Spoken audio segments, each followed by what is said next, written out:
Assalamualaikum warahmatullahi wabarakatuh. Bagaimana kabarnya hari ini? Waalaikumsalam warahmatullahi wabarakatuh. Waalaikumsalam warahmatullahi wabarakatuh.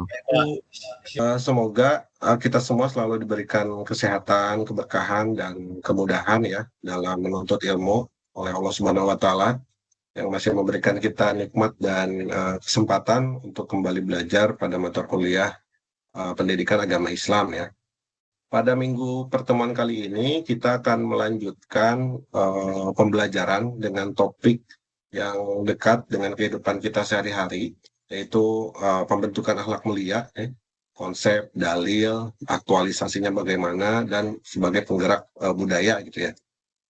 Mengingatkan kembali terkait dengan deskripsi gambaran mata kuliah ini ya. Mata kuliah ini itu dirancang bukan hanya untuk menambah pengetahuan keislaman gitu ya, tetapi juga untuk membentuk karakter mahasiswanya agar mampu menghadapi tantangan kehidupan modern gitu ya, secara Islami kan banyak gitu ya tantangan-tantangan yang kita hadapi.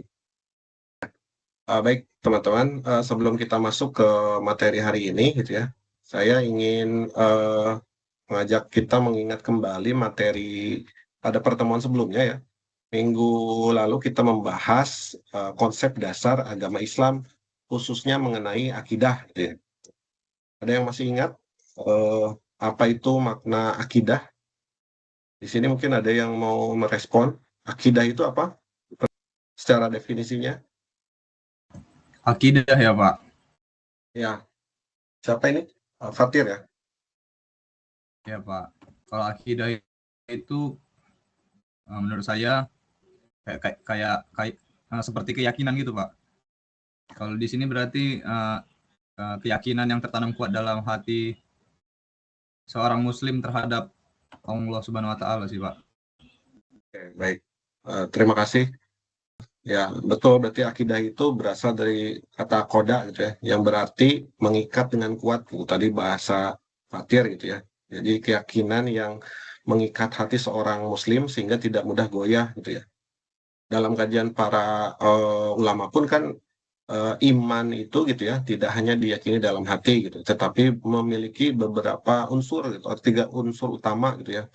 Ada tasdikun bil kolbi gitu ya, bagaimana membenarkannya dengan hati, lalu ada ikrorun bil lisan, mengikrarkan dengan ucapan dengan lisan, lalu amalul bil arkan gitu. Jadi dibuktikan melalui amal perbuatan gitu ya. Nah, misalnya nih, kalau ada seorang yang mengaku beriman, tapi dia suka menipu gitu ya, suka menyebarkan hoax atau mengambil hak orang lain. Nah, menurut teman-teman gitu ya, bagian mana yang belum sempurna dari hal tersebut? Yang bermasalah pasti bukan pengakuan lisannya gitu kan, tetapi implementasi dari keimanannya dalam kehidupan gitu. Seperti itu. Jadi inilah hubungan antara materi minggu sebelumnya dengan materi kita hari ini. Jadi akidah itu gitu ya, tadi keyakinan itu akan melahirkan akhlak gitu. Jadi kalau akidahnya kuat, maka akhlaknya akan baik. Sebaliknya, akhlak itu merupakan buah dari keimanan gitu ya. Jadi sering diibaratkan seperti sebuah pohon gitu ya. Kalau misalnya akidah itu akarnya, ibadah itu berarti batangnya, nah akhlak itu adalah buahnya gitu. Jadi kalau akarnya sehat, batangnya kuat, maka buah yang dihasilkannya pun akan baik gitu ya. Seperti itu. Coba perhatikan kalimat di layar ini gitu ya. Sini ada pintar belum tentu berakhlak. Nah, sekarang coba kita lihat fenomena yang ada gitu ya. Misalnya di sini ada seorang engineer misalnya kalian pun nanti akan jadi engineer misalnya gitu ya. Sangat pintar, IPK-nya tinggi, skill-nya luar biasa, tetapi dia berani membocorkan data perusahaannya demi keuntungan pribadi gitu ya. Jadi apakah orang ini kurang pintar? Tentu tidak kan misalnya. Lalu apa yang kurang? Akhlaknya berarti kan.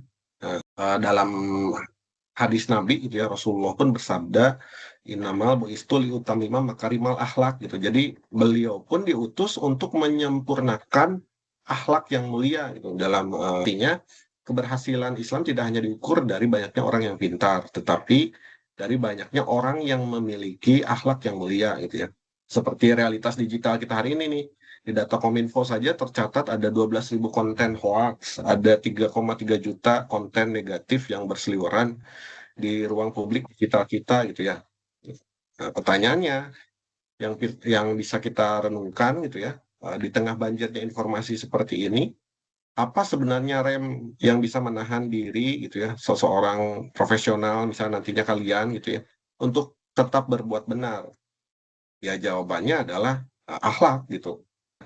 Hari ini target kita sederhana gitu ya, target pembelajarannya setelah perkuliahan selesai, saya berharap teman-teman mampu memahami konsep akhlak gitu ya, mampu membedakan akhlak mahmudah, mazmumah gitu ya, serta mampu menerapkannya dalam kehidupan yang nyata gitu ya. Nah, selanjutnya untuk mencapai target tersebut, alur pembahasan kita akan terbagi menjadi 4 gitu ya. Ada tentang konsep dasar, dalil naklinya, lalu dipetakan juga tentang akhlak itu ada 2, ada mahmudah, ada mazmumah gitu ya.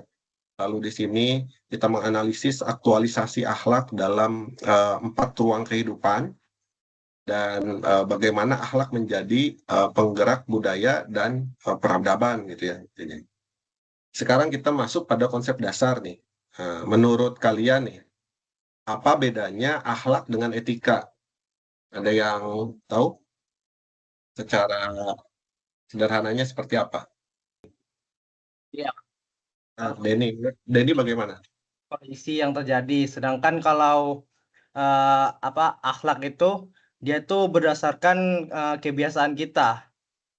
Yang kalau di sini tuh konteks sumbernya tuh biasanya dari agama. Jadi dasarnya tuh yang diajarkan dari agama. Jadi kayak kita tuh merasa kita harus membantu sesama gitu. Tapi dasarnya agama gitu. Kalau etika? Kalau etika itu kita bertindak tuh sesuai dengan keadaan. Uh, Misalkan menurut kita apakah pantas kita melakukan hal tersebut atau tidak dalam suatu situasi begitu. Seperti Baik, itu. dari Denny ya. Jadi etika itu biasanya berbicara mengenai standar benar menurut masyarakat gitu ya. Jadi, tadi kalau boleh disimpulkan dari pernyataan Denny gitu ya. Jadi kalau etika, sedangkan akhlak itu memiliki sumber yang lebih tinggi gitu kan, yaitu apa ya, wahyu Allah gitu ya. Sehingga ukurannya bersumber dari Al-Quran dan Sunnah gitu. Jadi standarnya itu gitu ya. Dalam kitab Ihya pun di sini Imam Al-Ghazali menjelaskan bahwa akhlak itu adalah sifat yang tertanam kuat di dalam jiwa gitu ya. Sehingga seseorang itu melakukan suatu perbuatan gitu. Jadi tanpa harus berpikir panjang dan tanpa dibuat-buat lah gitu ya. Jadi min ghairi fikri wala rawiyah gitu bahasa dalam teks kitabnya gitu ya. Jadi itulah sebabnya orang yang jujur tidak perlu lagi menghafal kebohongan karena kejujurannya itu sudah menjadi karakter gitu. Seperti itu. Nah, misalnya nih kan sering melihat gitu ya, kalau ada fenomena dompet jatuh di parkiran gitu ya, yang ada isi uang, lalu tidak ada CCTV, tidak ada orang yang melihat, apa yang sering dilakukan gitu, atau apakah yang sering kita lihat gitu, fenomena seperti apa? Bisa jadi dompet tersebut hilang kan, hilang, atau dompetnya ada, uangnya sudah tidak ada gitu ya. Nah, itulah gambaran dari kualitas akhlak seseorang gitu. Seperti itu, banyak sekali fenomena-fenomena yang sering kita lihat, sering kita lakukan gitu ya, kita alami. Ya itulah yang menggambarkan kualitas akhlak seseorang gitu dari peristiwa-peristiwa tersebut. Nah, selanjutnya di sini teman-teman coba perhatikan ya di sini. Landasan nakli kita itu ya sangat tegas gitu. Dalam surat Al-Qalam pun ayat 4 di sini memberikan puncak pujian gitu ya kepada Nabi Muhammad SAW gitu ya. Fa innaka la'ala khuluqin azim katanya. Jadi dan sesungguhnya engkau benar-benar berbudi pekerti yang agung gitu ya. Bahkan dalam riwayat hadis Imam Ahmad pun gitu ya, Rasulullah itu menegaskan pilar utama keberadaannya gitu. Yang tadi itu gitu ya, innamal bu'istu liutamima makarimal akhlak. Sesungguhnya aku diutus tidak lain hanya untuk menyempurnakan akhlak yang mulia gitu ya. Seperti itu. Allah itu mengapa memuji akhlak Nabi? Karena akhlak itu adalah manifestasi nyata dari keimanan seseorang gitu. Jadi semakin baik akhlaknya, semakin nampak kualitas keimanannya. Harusnya seperti itu gitu ya. Jadi menariknya Allah itu tidak mengatakan Rasulullah itu yang paling kaya gitu ya, atau yang paling kuat gitu ya. Tetapi Allah itu memuji akhlak Rasulullah gitu. Sehingga ini menunjukkan bahwa akhlak itu merupakan identitas utama bagi seorang muslim gitu ya. Identitas utama seorang muslim itu akan dilihat dari akhlaknya karena akhlak itu mencerminkan keimanannya. Nah, selanjutnya dalam Islam akhlak itu dibagi menjadi dua. Nah, lihat sebelah kiri ya. Semuanya mengarah pada karakter yang mendekatkan kita kepada Allah gitu ya. Terus sedangkan yang sebelah kanan gitu ya, sifatnya justru merusak hubungan kita dengan Allah gitu, bahkan dengan sesama manusia gitu. Jadi dalam praktiknya akhlak ini memiliki dua wajah yang saling bertolak belakang gitu. Di sini akhlak mahmudah gitu ya, sidik, amanah, sabar, tawadu adalah amalan yang kata Rasulullah gitu ya, akan menjadi, kalau bahasa Arab teknik, komponen gitu ya, komponen terberat dalam timbangan mizan di akhirat kelak. Sedangkan yang mazmumah, yang tercela, seperti dusta, khianat, gitu, ria, gibah. Nah, itu kan Allah melarang keras gitu ya, gibah dan berprasangka buruk. Nah, coba saya ingin minta tanggapannya nih dari teman-teman semua nih. Menurut kalian, dari 5 akhlak mazmumah ini, mana yang paling sering muncul di media sosial? Yang mazmumah ya, dari 5 akhlak Izin mazmumah. Pak, Boleh, siapa namanya? Fatir Pak. Fatir. Menurut saya yang sering muncul di media sosial itu sekarang yang sombong Pak dan ria. Sombong dan ria. Oh, kenapa?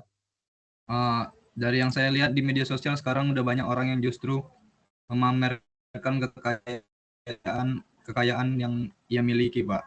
Dan misalnya ia berbuat baik pun apa-apa sekarang harus direkam Pak. Jadikan konten gitu.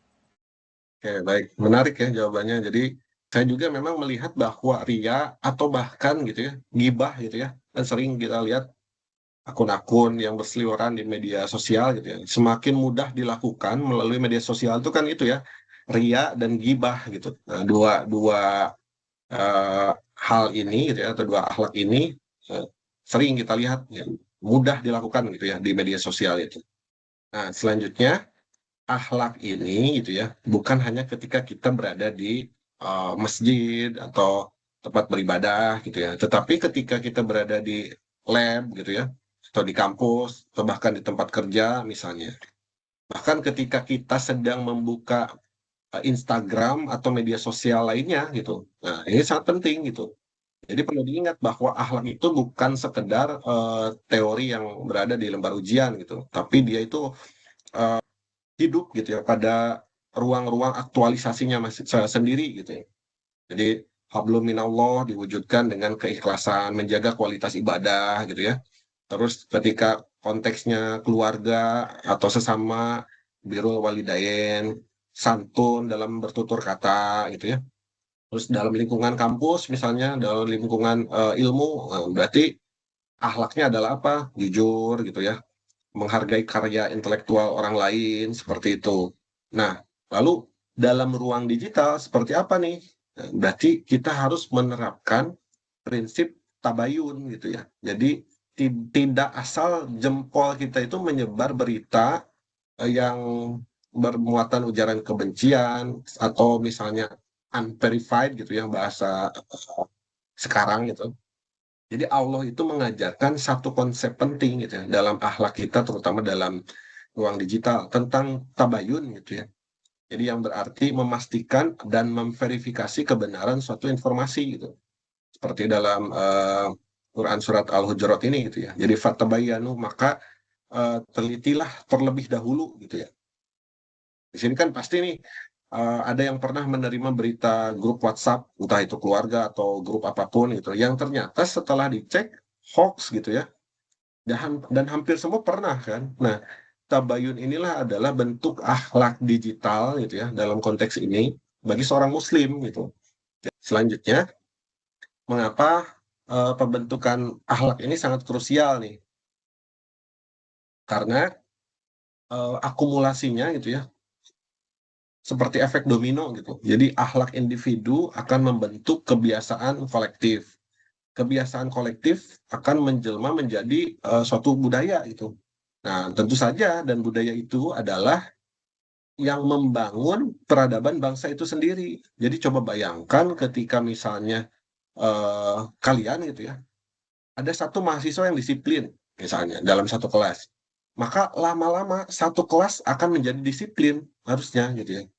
Lalu ketika satu kelas menjadi disiplin gitu ya, ada satu kelas yang disiplin, lama-lama budayanya bisa jadi satu jurusan yang disiplin gitu, atau satu prodi gitu. Nah, ketika budaya jurusannya, budaya prodinya, dan budaya itu kan akan membentuk nantinya budaya kampusnya gitu.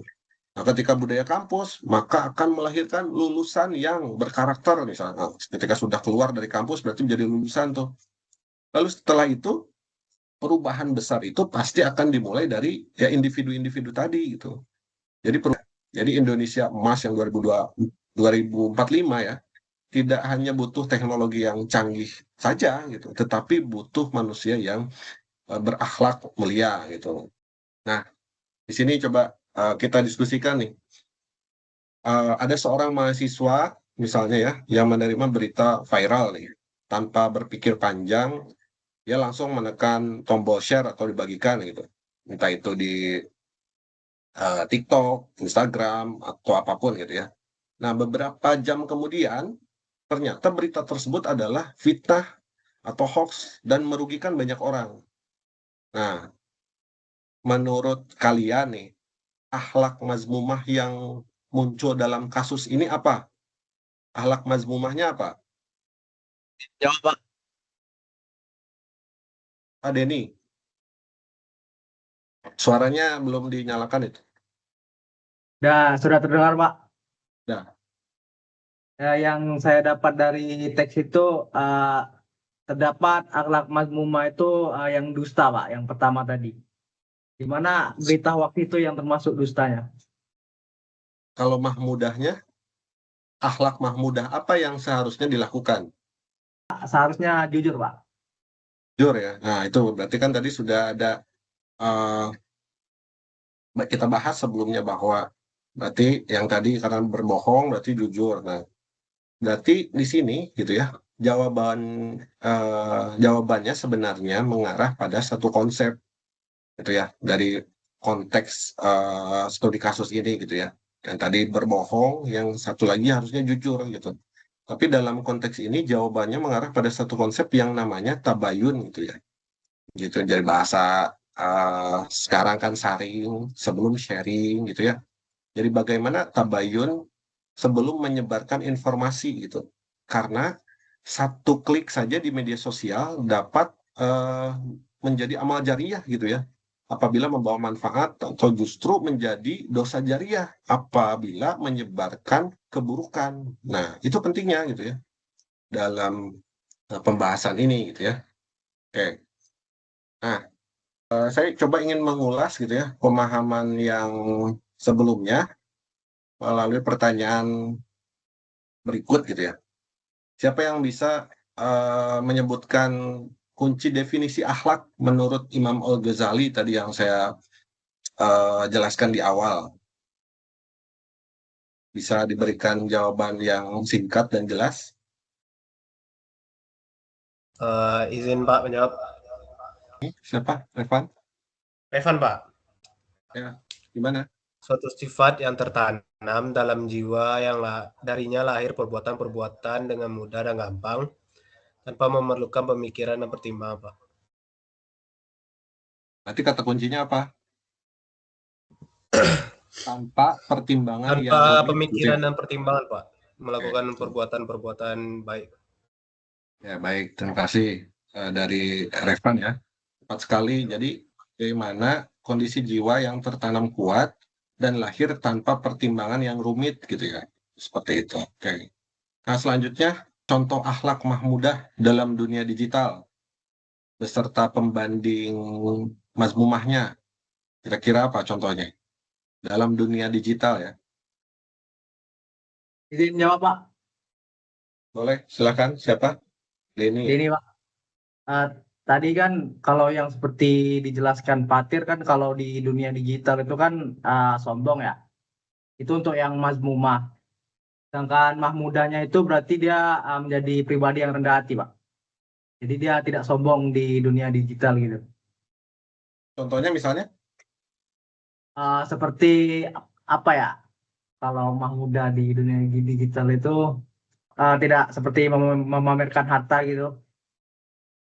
Terus? Dan ketika dia memberi, dia itu tulus, tidak apa ya, tidak perlu feedback atau kayak dia nggak butuh kayak apa sih popularitas cuman karena dia memberi gitu. Biasanya kan ada orang yang memberi syaratnya dia harus follow dan segala macam. Seperti itu, Wah. Terima kasih.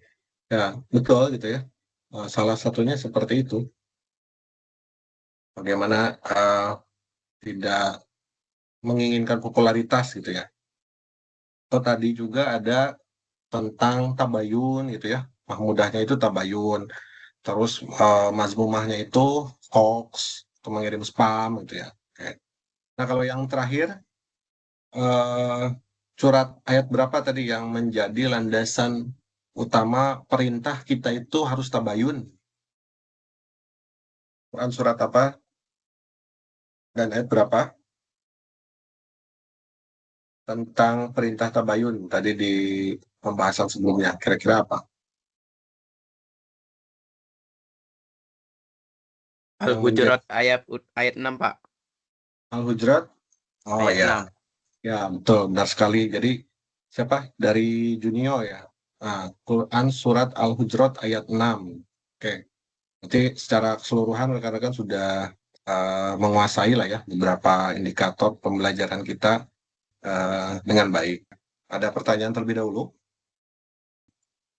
Nah, sebelum kita akhiri ya, saya ingin mengajak teman-teman semua melakukan muhasabah atau mengevaluasi diri gitu ya, ataupun bahkan bahasanya refleksi gitu ya, merenungkan sejenak akhlak apa yang ingin kalian pertahankan dan akhlak mazmumah apa yang ingin kalian tinggalkan mulai hari ini gitu.